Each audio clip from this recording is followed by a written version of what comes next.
जय हिंद दोस्तों, स्वागत है आपका अपने YouTube channel maths by cap पे।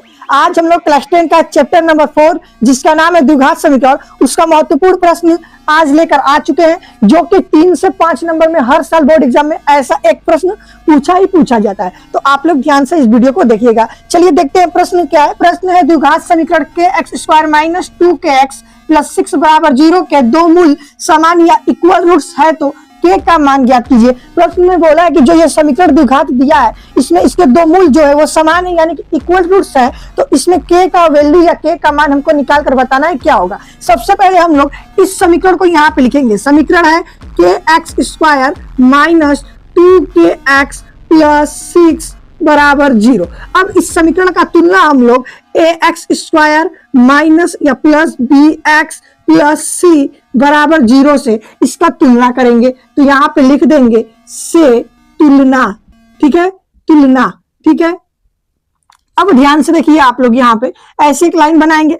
अब x² से x² जब कैंसिल होगा यहाँ से, तो a बराबर यहाँ से मिलेगा हमारा k, कॉमा x से x जब कैंसिल होगा तो b बराबर यहाँ से मिलेगा -2k, कामा c बराबर यहां से क्या मिल जाएगा, c बराबर मिलेगा 6। अब हमको पता है जब भी द्विघात समीकरण के दो मूल बराबर या इक्वल रूट्स होते हैं तो उसके लिए हमारा शर्त लगता है। क्या लगता है?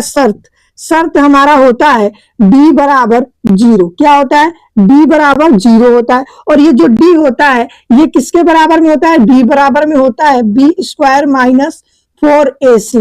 b बराबर क्या होता है? b² - 4ac होता है। अब आप लोग ध्यान से देखिएगा, d की जगह पे इसका मान रखेंगे तो ये हो जाएगा b² - 4ac बराबर में 0। b का मान क्या है? -2k, तो -2k का होल स्क्वायर -4 इंटू a का मान क्या है? k है, तो k इंटू c का मान क्या है? 6, तो 6 = 0। अब ध्यान से देखिए, -2k का होल स्क्वायर करेंगे तो 2 का स्क्वायर माइनस का 4 ही होगा, और k का स्क्वायर क्या हो जाएगा? k² हो जाएगा। माइनस 4 दूनी 4 6 के 24, और 24 के यहाँ पे है, यानी कि 24k हो जाएगा बराबर में 0। अब ध्यान से आप लोग देखिए, इन दोनों में कॉमन हमको दिख रहा है 4k। अब जब यहाँ से 4k कॉमन लेंगे तो k इसमें बचेगा -6 बराबर 0। अब इस साइड आप लोग ध्यान से देखिए क्या करेंगे, यहाँ से हम लोग k4k जो दिया इसके बराबर 0 अगर लेंगे तो यहाँ से k बराबर हमारा क्या मिल जाएगा? 0 मिल जाएगा। और ये जो कोष्टक में इसको एक बार लेंगे तो ये है k - 6 बराबर 0,